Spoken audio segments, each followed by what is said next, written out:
But that was actually picked up on Google Maps. Even more chilling, the vehicle had been visible for years, faintly captured on satellite imagery from Google Maps, but no one had ever noticed it. Google Earth's satellite image of the word help in a Union Pacific lot. It's right here in LA.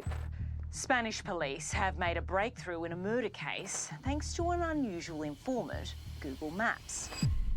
People open Google Maps expecting streets and houses, but sometimes they find scenes so unsettling it shocks them to their core. Today, we'll dive into the strangest things found using Google Maps and Google Earth. We'll start with the strange ones and work our way to the truly disturbing. So my goal this year is to give you guys more videos without sacrificing quality, and to do that, we gotta keep growing. It would mean the world to me if you subscribe, and I promise to do my very best to make the best videos I possibly can for you guys. I'm Visual Venture, and you are awesome. The illegal plant operation. Imagine trying to hide a secret from the police. Then Google Maps exposes that same secret not only to the police, but to the entire world. That's what happened to Curtis Croft. In 2013, Curtis Croft lived in Grants Pass, Oregon, and he had a very unusual business. Curtis grew marijuana on his property, but he had legal permission to do it. His property is a registered medical marijuana grow site for 5 people. That license meant he could grow 30 plants total, no more than that. But Curtis got greedy. He wanted more money, so he planted more than the law allowed, far more. Instead of growing 30, Curtis grew 94 plants, more than triple his limit. He lined them up neatly across his land. Then he made his biggest mistake. He bragged about it. Curtis went around town telling people how much pot he was growing. Sure, he had a license, but he was openly admitting he had way more than allowed. Before long, someone tipped off the police. When police got the tip, they didn't storm Curtis's property. They opened Google Earth and zoomed in on his property. From space, Curtis's farm was wide open. The plants were clear as day. Cops could even count them, and they were obviously more than 30. However, even after seeing this, the police still didn't arrest Curtis. They needed proof that the Google Map images were current, so they launched a flyover. The Rogue Area Drug Enforcement team used Google Earth satellite images that led them to do a conventional flyover. From above, the view was identical, row after row of illegal plants. And the whole time, Curtis had no idea the cops were watching. In September 2013, police finally raided his farm. Authorities got a search warrant and seized 94 plants from his home. Curtis was arrested. A week later, he appeared in court. 50-year-old Curtis Croft was arraigned last week in the Josephine County Circuit Court on charges of unlawful manufacture and sale of marijuana. His final sentence was never reported, but his case made headlines everywhere. Now, if you look up Curtis's old address on Google Maps, you'll see nothing but an empty field. The plants are long gone. This next case made social media panic, and for a good reason. Help. In January 2025, a Twitter user zoomed into Los Angeles on Google Maps. What he saw didn't make sense. Someone arranged massive letters on the ground. They formed a single word, help. The help signs were so massive that Google Earth could see them from space. After seeing this, the Twitter user posted screenshots online. He thought the signs might be connected to trafficking or worse. Within hours, the post went viral. Thousands of people rushed to check the same spot on Google Maps. Zooming closer, they realized the sign was spelled out using building materials like pipes, sticks, and other pieces of scrap. This is what people are talking about. These help signs that are, look at this one. This is a big help sign. But help wasn't the only sign. Other words were spelled out too. Some were in Spanish like Tráfico, others in English like Federal and LAPD. The location made it even scarier. The signs were near a shipping yard, and shipping containers are often linked to illegal activity. The more people looked, the stranger it got. Some claimed they spotted what looked like a tunnel entrance. Others swore they could see ladders, implying that something was hidden underground. Soon, reporters were asking questions too. Is this migrants trying to reach out for help? Is there some sort of underground area in this section where they are being trafficked right now? The internet was drowning in theories, but one man decided to find out the truth. A Twitter user called LA Guy refused to speculate. Since the strange help signs were in LA, he grabbed his camera and drove straight to the site. When he arrived, the scene was unsettling. Okay, there's the help sign right there. The big help. I mean, I honestly don't know if this is just kids fooling around or something real. From the ground, the letters looked enormous. Whoever made them spent serious time and effort. Then LA guy noticed something worse. A dog was tied to a post nearby, shivering in the cold rain. He called out, hoping to find its owner. Here, let's see if I can get someone's attention. Hello? Is anybody there? Anybody whose dog this is? No one answered. He and the dog were alone in the dark. So LA guy drove to a nearby homeless camp, hoping to ask about the signs and the dog. That's where he finally learned the truth.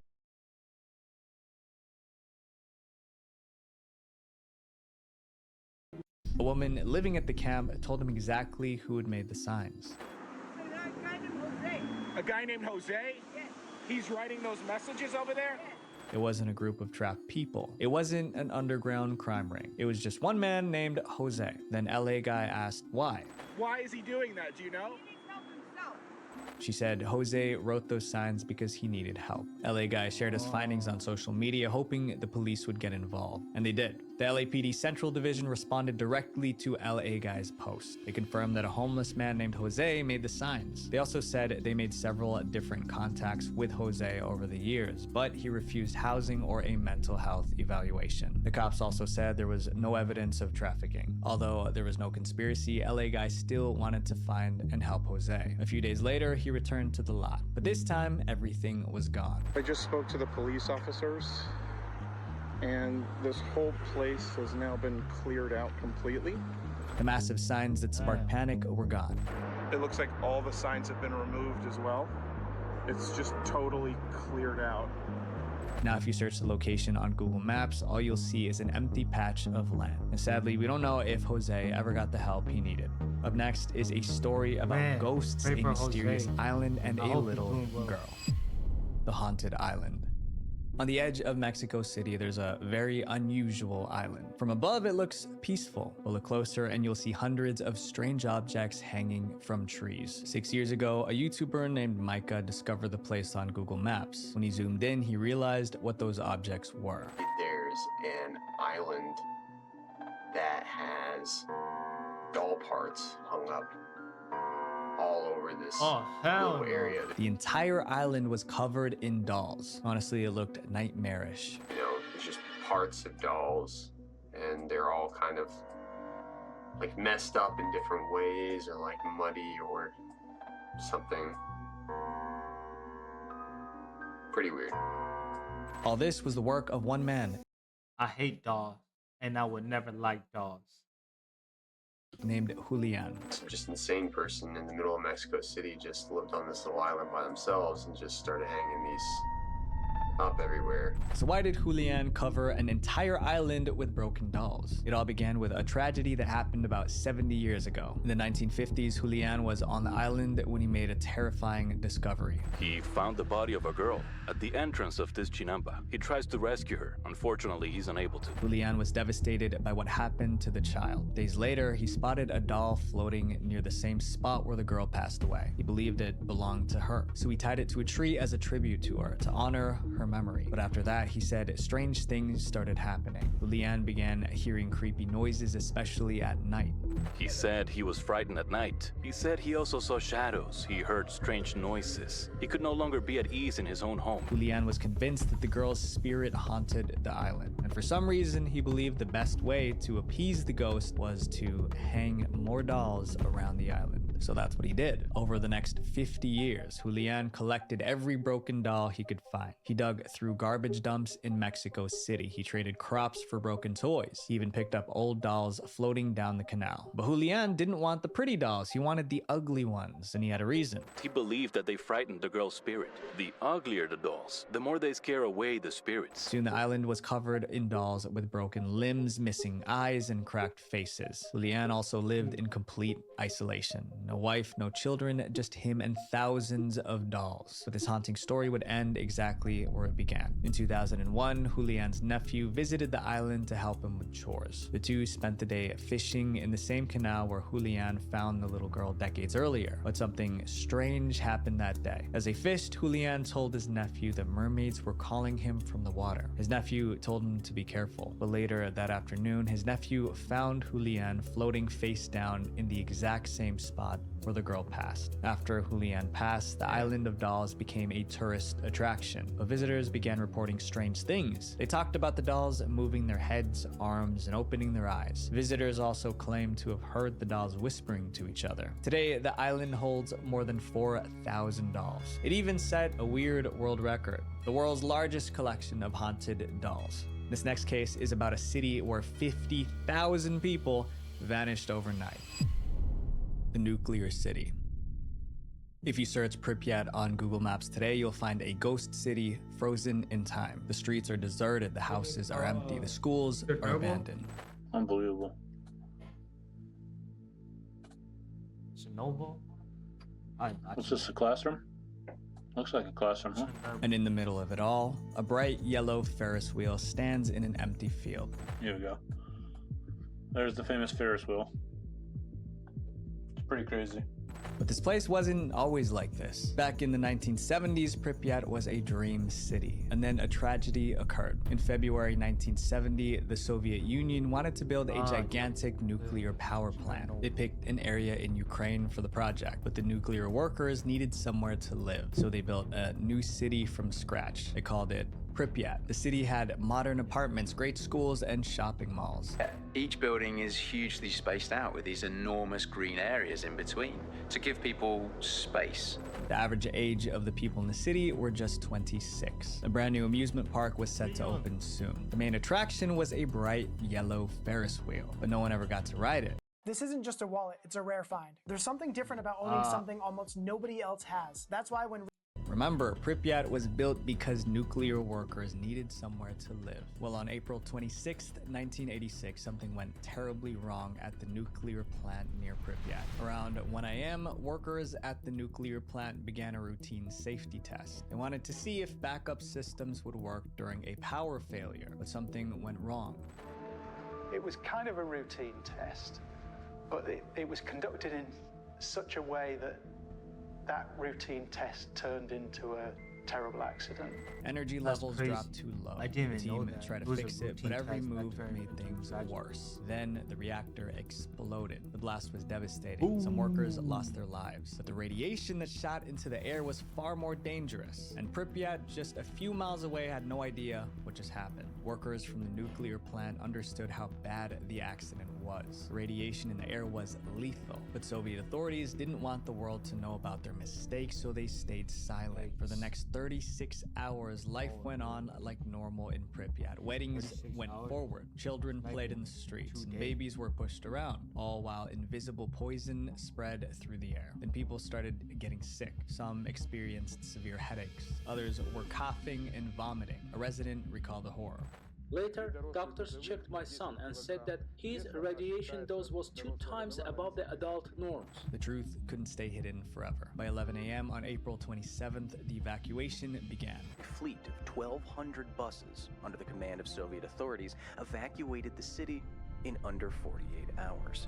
Within 48 hours, nearly 50,000 people left. Many thought the problem would be fixed so they could return. They never did. Pripyat became a ghost city. In 2011, officials opened Pripyat to tourists over the age of 18. They claimed the area was now safe to visit. Then in 2015, Google sent its Street View cars to drive through Pripyat. They filmed empty buildings, playgrounds, and the famous Ferris wheel. Today on Google Maps, the city looks frozen in time, like everyone stepped out for a moment and never came back. Up next is a village that was packed with something. I wonder how that place would be if that never happened, that incident. I feel like that's one of the biggest what ifs because the accident is so well known. So I'm curious, like, how would it be if that explosion never happened? Thing that wasn't human. The village of memories. Some YouTubers were exploring Japan through Google Maps. Then they came across a strange village hidden in the mountains. It was called Nagoro. At first, it looked like an ordinary countryside village. The deeper they clicked into the streets, the more unsettling it became. People were everywhere. They sat on benches, leaned against walls, and stood outside small shops. But something wasn't right. Nobody moved, nobody breathed, nobody blinked. Then the truth became clear. These weren't real people. They were life-sized dolls. hundreds of them. They dressed as farmers, students, and shopkeepers. Some dolls sat inside schools as if class just ended. Others waited at bus stops. In Nagoro, the dolls outnumber the humans 10 to 1. Could I How get did this freaky village with end him? up with more dolls than people? The I reason mean, was who's stopping heartbreaking. you? In Who's stopping 2002, you? a woman named Tsukimi Ayano returned to her childhood home in Nagoro. Ayano spent most of her adult life in the big city, but when her father fell ill, she came back to take care of him. When she arrived, the village was nothing like she remembered. だんだん少なくなっていったというのは、だんだんお年寄りになっていって、亡くなる人もおればですけど。 As a child, Ayano remembered 300 people living in Nagoro. By the time she returned, only 30 people remained. Most left for the cities. Those who stayed behind were either old or deceased. No children had been born there in nearly 2 decades. So a lot of people just kept moving out and leaving. But for the 30 left locals that still stayed here, were born here, they wanted to make this feel like it was still alive. Ayano decided to stay with her dad. That's why she I was started thinking. a small garden People were outside her still house, there. but They the just birds built kept like eating dolls her seeds. to To replace the protect her humans. crops, she built a scarecrow. Instead of making a faceless figure, she made it look like her father. She even dressed it in You his think clothes. that's weird? Neighbors passing I feel by like thought the scarecrow that's weird was to her a certain father. Some extent. would sometimes say good morning to it. That's when Ayano had an idea. She realized she could bring back everyone who left the village. Not literally, but through scarecrows or dolls. Over the next few Think years, she Ayano killed them? made dolls to represent those who once lived in Nagoro. There were even dolls for those who passed away. She built But their you- bodies yeah, with wood that's- and wire, that's stuffed weird. them with newspapers, and dressed them in old donated clothes. But She damn, even she must gave have each had doll a hella face, time to do a all name, of and a this. place in the village. By 2019, she created more than 350 Oh my God, 300 dolls. plus Nagoro dolls? started to look You have alive hella again, time. but in an Are you unsettling jobless? way. Abandoned houses How had you doll paying for your bills? families living inside them. Schools had doll students sitting at desks. Nah, Ayano for real, wasn't she doing just this got for fame. posed Her on coals. village was in the mountains of Japan, but thanks to Google Maps, the world eventually discovered Nagoro. Oh my god. I've never seen anything like this.